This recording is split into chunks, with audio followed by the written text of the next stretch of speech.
Hello बच्चों, चलिए प्रश्न को पढ़ते हैं और समझते हैं। निम्नलिखित आंकड़ों के लिए माध्यिका के सापेक्ष माध्य विचलन ज्ञात कीजिए। तो बच्चों यहाँ पर हमें सबसे पहले माध्यिका ज्ञात करना होगी और उसके सापेक्ष फिर माध्य विचलन ज्ञात करेंगे। प्रश्न को हल करने से पहले बच्चों प्रश्न के लिए हम मुख्य अवधारणा देख लेते हैं। बच्चों प्रश्न की मुख्य अवधारणा, मुख्य अवधारणा में बच्चों हम माध्यिका ज्ञात करने का सूत्र लिखेंगे और उसके बाद माध्य विचलन ज्ञात करने का सूत्र भी लिखेंगे। तो देखो बच्चों, सबसे पहले माध्यिका ज्ञात करने का सूत्र हमें याद होना चाहिए। यह होता है m बराबर एल प्लस एन बटा दो, माइनस का होता है बच्चों सी एफ, बटे में होगा एफ और गुणा होगा बच्चों एच। ठीक है, तो ये हमारे पास माध्यिका ज्ञात करने का सूत्र है बच्चों। और दूसरा सूत्र जो होता है वह होता है हमारे पास, देखो, माध्यिका के सापेक्ष माध्य विचलन का। तो माध्यिका के सापेक्ष माध्य विचलन को माध्य विचलन को बच्चों हम एम डी से व्यक्त करते हैं और अगर माध्यिका से निकाल रहे हैं तो यहाँ पर हम एम लिख देंगे। तो इसका जो सूत्र बनेगा वह बनेगा 1/कैपिटल N, उसके बाद समेसन आई बराबर 1 से n तक, और ये बनेगा एफ आई, और मापांक में आ जाएगा एक्स आई माइनस एम, क्योंकि हम माध्यिका से ज्ञात कर रहे हैं बच्चों। तो ये दो सूत्र हैं जिसके प्रयोग से हम इस प्रश्न को हल करेंगे। तो आइए बच्चों इस सारणी को अब हम तैयार करते हैं। ठीक है, देखो सारणी में क्या क्या लिखा हुआ है देख लेते हैं हम। तो सबसे पहले हम सारणी में मान लिखेंगे जो भी हमें वर्ग अंतराल दिया है बच्चों। तो वर्ग, अब देखिए वर्ग हमें दिया हुआ है 0 से 10, 0 से 10, 10 से 20, उसके बाद है 20 से 30, उसके बाद 30 से 40 है बच्चों, 30 से 40 हो जाएगा, 40 से 50 और 50 से 60 तक है। ये जो वर्ग दिया है बच्चों, इसके बाद अब हम इनका मध्य बिंदु निकालेंगे जिसकी सहायता से हमें एक साई प्राप्त हो जाएगा। तो देखो 0 और 10 का मध्य बिंदु कितना होगा हमारे पास 5, ये हो जाएगा 15, यहाँ पर होगा 25, उसके बाद होगा 35, उसके बाद 45 और फिर हो जाएगा 55। ठीक है, उसके बाद अब हम मान निकालेंगे एफ आई का। तो एफ आई का मान तो हमें दिया हुआ है बच्चों, एफ आई का मान है हमारे पास 6 7, 6 7, उसके बाद 15, उसके बाद 16, उसके बाद 4 और उसके बाद आ जाएगा बच्चों 2। ठीक है, तो अब हम क्या करेंगे, इनकी सहायता से बच्चों अब हम निकालेंगे सी एफ। ठीक है, क्योंकि हमें माध्यिका ज्ञात करने के लिए किसकी आवश्यकता पड़ेगी, सी एफ की आवश्यकता पड़ेगी। तो अब हम सी एफ निकाल लेते हैं। देखो इसकी, तो इसकी सी एफ क्या आ जाएगी, देखो 6 तो वैसा का वैसे आ जाएगा, 6 में 7 जोड़ेंगे तो ये हो जाएगा हमारे पास 13, 13 में 15 जोड़ेंगे तो ये आ जाएगा हमारे पास 28, और 28 में 16 जोड़ लेंगे तो 28 में जब 16 जोड़ेंगे बच्चों तो ये आ जाएगा 44। ठीक है, और 44 में 4 जोड़ेंगे तो ये होगा 48, और 48 में 2 जोड़ेंगे तो ये हो जाएगा पूरे 50। ठीक है बच्चों, तो ये हमारे पास 50 है, अर्थात यहाँ पर जो योगफल आएगा वह भी कितना होगा 50 ही होगा बच्चों। ठीक है, तो ये योगफल के लिए मैं यहाँ से एक लाइन आपके लिए खींच देता हूँ जिससे कि आपको इसके नीचे योगफल ही लिखना होगा। ठीक है, तो ये लाइन यहाँ मैंने लिख दी है। अब देखिए सी एफ तो हमारे पास आ चुका है।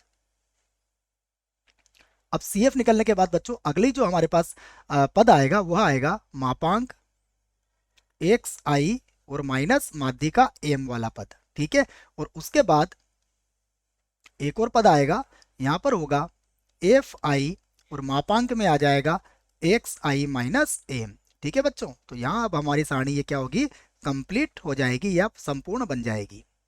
ठीक है, तो यहाँ से हम चाहें तो बच्चों इस सारणी को इस प्रकार से और बना सकते हैं। आप बिल्कुल सीधी लाइनें खींचेगा यहाँ पर। ठीक है, मैं इसको इस सारणी को इधर से भी बंद कर देता हूँ। ठीक है, ये यहाँ से ये सारणी हमारी बंद हो गई है। ऊपर से भी बच्चों हम इस सारणी को बंद कर देते हैं। देखिए ये आप स्केल की सहायता से बिल्कुल सीधी लाइनें यहाँ पर खींच सकते हैं।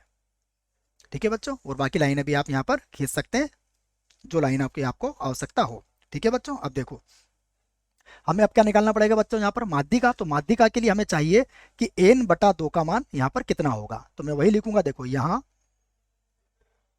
यहाँ n बटा 2, तो n का मान कितना है यहाँ पर 50 है, 50 को 2 से भाग लगाएंगे तो कितना आ जाएगा 25। ठीक है, तो 25 से बड़ी, ठीक बड़ी सी एफ क्या है हमारे पास बच्चों 28 है। तो 28 की सीध में जो हमारे पास वर्ग अंतराल होगा ये हमारा माध्यिका वर्ग होगा। तो यहाँ से मान किसका निकलेगा हमारे पास एल का। तो एल बराबर देखो कितना हो जाएगा हमारे पास, एल बराबर हो जाएगा हमारे पास 20। ठीक है बच्चों, और 28 के ऊपर वाली जो सी एफ होगी वो हमारे लिए सूत्र में सी एफ का काम करेगी। तो सी एफ यहाँ पर कितनी हो जाएगी, 13। ये सी एफ का मान हो जाएगा। उसके बाद देखो जो 20 से 30 हमारा वर्ग अंतराल है उसमें एफ कितना है हमारे पास, 15। तो एफ का मान लिख लेंगे हम। तो यहाँ पर एफ का मान कितना हो जाएगा हमारे पास, 15 हो जाएगा। और फिर देखो बच्चों वर्ग अंतराल कितने का है इसमें अंतर, 10 का। तो एज बराबर हो जाएगा हमारे पास 10। तो अब हम माध्य का ज्ञात करने का सूत्र यहाँ से लिख के उसका मान ज्ञात कर लेते हैं। तो देखो हम जानते हैं माध्य का एम बराबर क्या होता है, एल प्लस एन बटा 2 माइनस का सी एफ और बटे में होता है एफ और गुणा होगा बच्चों एच से। ठीक है, तो यहाँ पर देखो हम सभी मानों को यहाँ रख देते हैं। तो एम बराबर एल का मान हमारे पास कितना है, एल का मान हमारे पास है 20। एन बटा 2 हमारे पास कितना है, ये है 25। और माइनस सी एफ का मान कितना आया हमारे पास, 13। एफ का मान कितना है हमारे पास, 15। और गुणा एच का मान कितना है हमारे पास, 10। ठीक है बच्चों, तो देखो इसको हल कर लेते हैं हम। तो ये आ जाएगा एम बराबर, यहाँ पर तो आ जाएगा 20 और प्लस देखो बच्चों यहाँ पर 25 में से हम 13 को घटा लेंगे तो ये कितना आ जाएगा हमारे पास, 12। 12 को 10 से गुणा करेंगे तो ये हो जाएगा हमारे पास 120 और बटे में आ जाएगा 15। तो भाग लगाएंगे तो कितना आएगा, 8। तो यहाँ से हम कह सकते हैं कि जो एम का मान हमारा आया है, एम का मान कितना आ गया हमारे पास, 28। ठीक है बच्चों, एम का मान हमारे पास कितना आ चुका है, 28 आ चुका है। अब हम देखो हमारी सारणी पर चलते हैं तो हमें पता लग गया है कि जो एम का मान है वो कितना है हमारे पास, 28 है बच्चों। अब सभी मानों को हम क्या करेंगे, देखो एक साई के मानों को 28 में से घटा लेंगे बच्चों। तो क्या क्या मिलेगा हमें, देखो सबसे पहले मिलेगा हमें, और धनात्मक मान ही लेना है ये याद रखें आप। तो सबसे पहले मिलेगा हमें 23। ठीक है, 23 के बाद देखो 15 को घटाएंगे तो ये मिलेगा हमें 13। 28 घटा रहे हैं बच्चों सभी में से। ठीक है, अब देखो 25 में से घटाएंगे तो ये हो जाएगा 3। और 35 में से घटाएंगे तो ये मिलेगा हमें 7। ठीक है, और अब 45 में से घटा लेंगे तो ये हो जाएगा हमारे पास 17। और उसके बाद मिल जाएगा ये 27। ठीक है, अब देखो जो एफ आई के मान है उनको हम इससे गुणा करेंगे बच्चों। ठीक है, तो गुणा करना भी हमें आना चाहिए। तो 23 का गुणा 5 से करेंगे। ठीक है बच्चों, ये 23 है हमारे पास और इसका गुणा हम किससे कर लेंगे, ये एफ का मान है बच्चों, 5 से नहीं 6 से है ना, 6 से गुणा करना है बच्चों क्योंकि एफ आई के मान ये है हमारे पास। तो ये मिलेगा हमें 138। 138 के बाद आ जाएगा 91। 91 के बाद होगा हमारे पास 45। 45 के बाद हो जाएगा 112। और 112 के बाद आ जाएगा हमारे पास 68। और 68 के बाद आ जाएगा हमारे पास 54। ठीक है बच्चों, 27 को 2 से गुणा कर लेंगे, 17 को 4 से, 16 को 7 से, 3 को 15 से। ये सब गुणा मैंने कर लिया है। अब मैं इन सबको जोड़ लेता हूं तो इनको जोड़ने पर आएगा 508। ठीक है बच्चों, अब हम क्या करते हैं, यहाँ से इसका सूत्र में मान रख देते हैं।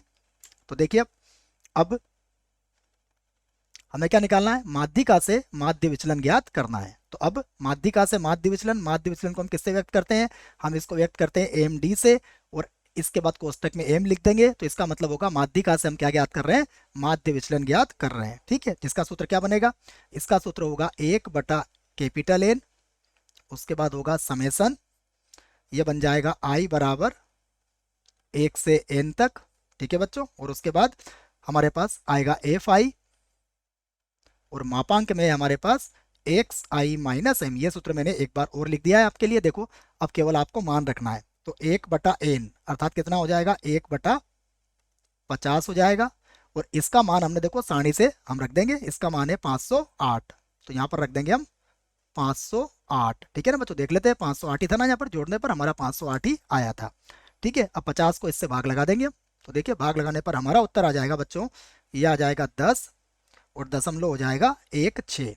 तो यही हमारा उत्तर होगा। आशा करता हूं आपको इस प्रश्न का उत्तर समझ में आया होगा। धन्यवाद।